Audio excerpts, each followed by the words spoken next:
Est-ce que vous pensez qu'un jour, une IA recevra un prix Nobel? On en parle dans quelques minutes. Salut à tous, bienvenue au Morning Brew, moi c'est Franck et je vous présente les petites actus pépites de la semaine. Le plus grand fan de Taylor Swift est pakistanais. Je sais pas pourquoi, mais c'est vraiment pas un truc que je m'attendais à dire un jour. Mais en même temps, ça prouve à quel point le phénomène de Taylor Swift dépasse les frontières. Mais alors, comment tu prouves que t'es le plus grand fan de Taylor Swift? Eh ben, tu fais comme Bilal Ilyas Jandir, je suis désolé, j'ai dû écorcher ton nom, et tu t'entraînes à reconnaître un maximum de morceaux de Taylor Swift en 1 minute, et uniquement par les paroles, pas la musique. I wish I was from Both of us. Cardigan. Cardigan. This time. I'm so glad. Alors bon, je dis que c'est son plus grand fan, mais en vrai j'en sais rien. Par contre, je sais qu'il a réussi à reconnaître 34 morceaux en 1 minute, donc moins de 2 secondes par morceau. Ce qui éclate le précédent record établi en 2019 par un certain Dan Simpson. Et franchement, je sais pas ce qui m'impressionne le plus. Le record en lui-même, ou le fait que plusieurs personnes se battent pour essayer de le tenir. Et le pire, ou le plus impressionnant, j'avoue que je sais pas trop, c'est que Bilal Gandir n'en est pas à son premier coup de maître, étant donné qu'il avait précédemment établi 2 autres records assez semblables. Celui du nombre d'animaux identifiés par leur cri en 1 minute, avec un score de 23, et, dans un style un petit peu plus proche de son dernier record, celui du nombre de morceaux de Justin Bieber identifiés en 1 minute uniquement par les paroles, avec un record de 29. Au Brésil, à Rio de Janeiro, un étudiant en médecine de 21 ans du nom de Mateus Faccio a passé un nouvel an relativement ordinaire. Ça sort faire la fête, ça picole plus que de raison et ça se réveille le lendemain matin, ou après-midi d'ailleurs, avec une sacrée gueule de bois. Jusqu'à là, comme je l'ai dit, rien d'anormal. Je pense que la plupart d'entre nous ont déjà vécu ça et que ceux qui disent ne jamais l'avoir vécu sont des menteurs. En tout cas, rien de chelou pour Mateus, sauf qu'une gueule de bois, ça devrait vraiment pas durer 4 jours. Et surtout, je pense que les spasmes au bras droit, c'est pas normal non plus. En tout cas, pour Mateus, c'est à ce moment-là qu'il a décidé d'aller consulter. Et c'est là qu'il a appris que cela faisait 4 jours qu'il avait une balle de 9 mm logée dans son cerveau. Heureusement, 2 heures d'opération plus tard, et la balle a été retirée avec succès. L'étudiant dit se souvenir avoir pris ce qu'il pensait à l'époque juste être un simple coup sur la tête lors de la soirée, mais au-delà de ça, et pour l'instant, il n'y a aucune explication concrète à cet événement, et une enquête de police a été ouverte pour espérer y voir un petit peu plus clair.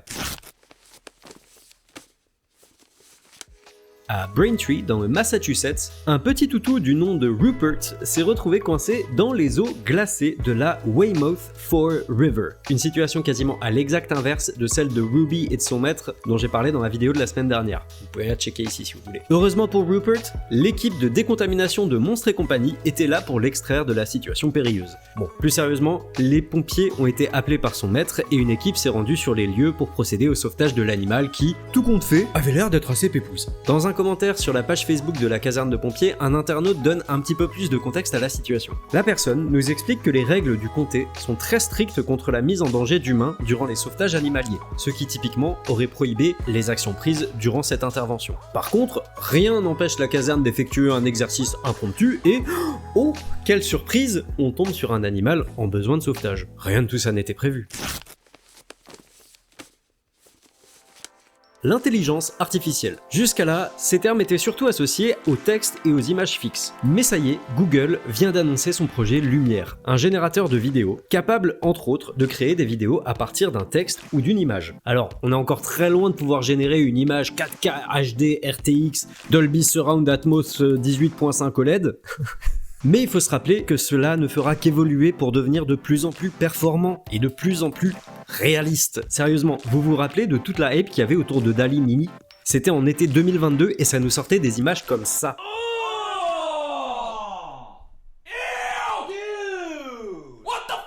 En septembre de la même année, une œuvre générée par une IA remportait un prix d'art digital face à des œuvres créées par des humains, sans même que le jury ne s'en rende compte. Entre ces deux résultats, il n'y a que quelques mois. Du coup, Google qui annonce Lumière, clairement une référence aux frères Lumière, les papas du cinéma, et bah ça a du potentiel pour vraiment faire bouger les choses, même si pour l'instant, les extraits vidéo sont limités à 5 secondes. D'ailleurs, vous saviez que la durée d'un plan moyen au cinéma, c'est 4 secondes ? Oui, bon, on parle encore d'IA, mais cette fois-ci, la variante textuelle. Ça s'est passé au Japon, et étonnamment, je crois que c'est la première fois qu'on fait une actu du Japon. Bref, l'auteur Rikudan, encore un nom que j'ai très certainement écorché, a récemment remporté un prix de littérature très prestigieux dans son pays, le prix Akutagawa, pour la meilleure œuvre de fiction nommée The Tokyo Tower of Sympathy. Et vous le voyez forcément venir un petit peu, vu qu'on parle d'IA, l'auteur a annoncé avoir eu recours à ChatGPT pour l'écriture de son livre. Bon, je vous rassure un petit peu quand même, d'après Rikudan, seulement environ 5% du livre a été écrit par l'IA. Mais quand même, si on estime que le roman moyen fait 90 000 mots, ça fait tout de même 4500 mots qui ne viennent pas de la tête de l'auteur. Après bon, moi je fais un peu partie de ceux qui disent que, il va bien falloir accepter l'IA, c'est là pour rester, et tant qu'à faire, je préfère que ça soit utilisé comme outil de travail, plutôt que de s'en servir pour créer une œuvre de A à Z, comme l'artwork que j'ai mentionné dans l'actu précédente. Après, je sais que tout le monde n'est pas du même avis que moi, mais bon, je serais curieux de lire ce que vous en pensez dans les commentaires. Le 4 février, au-delà d'être mon anniversaire, c'est aussi l'anniversaire du décès de Franz Karl Reichelt. Ça vous dit rien? Et si je vous montre cette photo? Toujours pas? Alors peut-être avec cette vidéo, dont je montrerai pas la fin pour des raisons bientôt évidentes?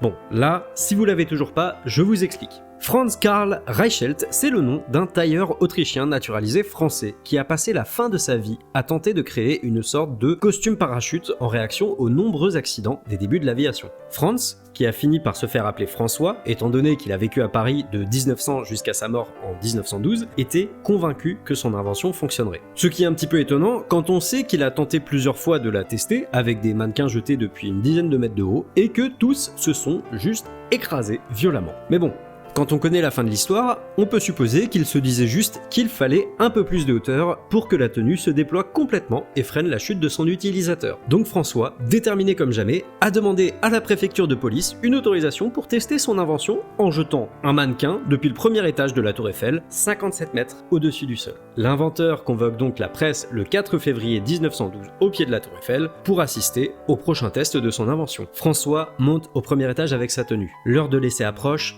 La tension monte, les caméras tournent, les journalistes sont là. Mais attendez, il est où le mannequin ?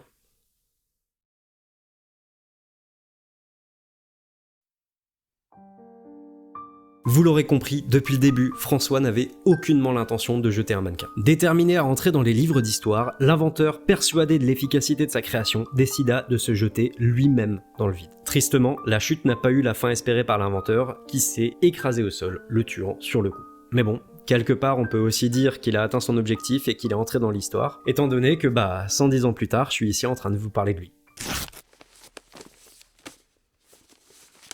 Vous connaissez peut-être GeoGuessr, un jeu web où on vous lâche quelque part en Street View et vous devez trouver où vous vous situez sur la planète en utilisant vos connaissances géographiques, historiques, culturelles, politiques, etc. Vous connaissez aussi peut-être Chronophoto, un autre jeu web où on vous montre une photo et vous devez estimer la date à laquelle celle-ci a été prise. Alors bon, déjà si vous connaissez pas ces jeux-là, je vous recommande très fortement d'aller tester ça, c'est bien plus addictif qu'il n'y paraît. Mais si je vous en parle, c'est surtout pour vous parler de TimeGuessr, un autre jeu qui prend ces deux concepts-là et qui les passe au Blender.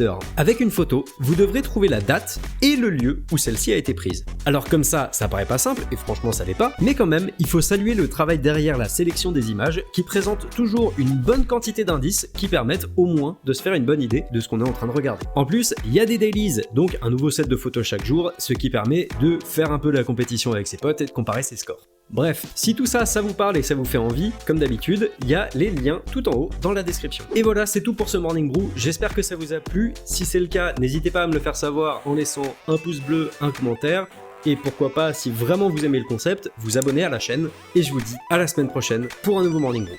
Bisous.